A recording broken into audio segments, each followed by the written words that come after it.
Mungkin saya mulai dari yang pertama, dari variability. Dari variability dulu ya.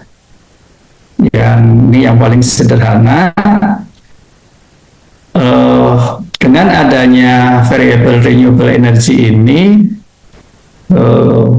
pembangkit itu sudah tidak jelas lagi ya, apa yang disebut sebagai base load, apa yang disebut sebagai intermediate load, apa yang disebut sebagai big loader, gitu. Udah pokoknya semuanya harus bareng-bareng. Bagaimana caranya agar demand itu bisa dikelola lah. Ini contohnya yang masalah klasik terkait dengan duck curve ya. Jadi adanya ramping down dan ramping up yang begitu tinggi yang pertama itu ya.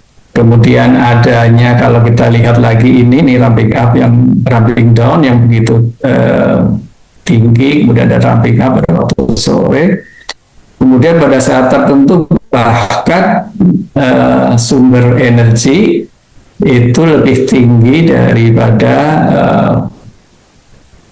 sehingga negatif ya, sehingga demandnya jadi negatif, dan ini harus diatasi. Kalau enggak ya alternatifnya dilakukan curtailment.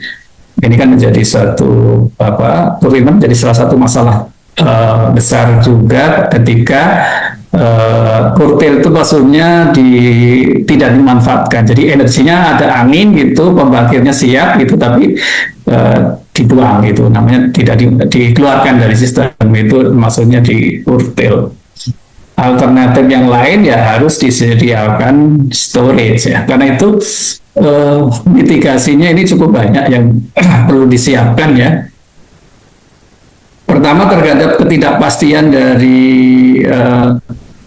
output, maka kita harus punya forecasting cuaca ya.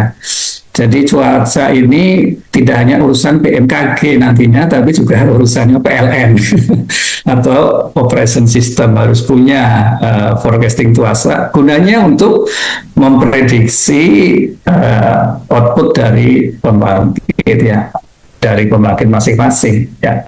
Jadi aware ya, mungkin nanti masing-masing perusahaan PV-nya diwajibkan untuk punya forecasting cuaca di masing-masing barangkali ya. Tapi forecasting cuaca ini menjadi penting untuk mempersiapkan mau seperti apa nih ke depan, besok, minggu depan akan seperti apa. Makin tidak punya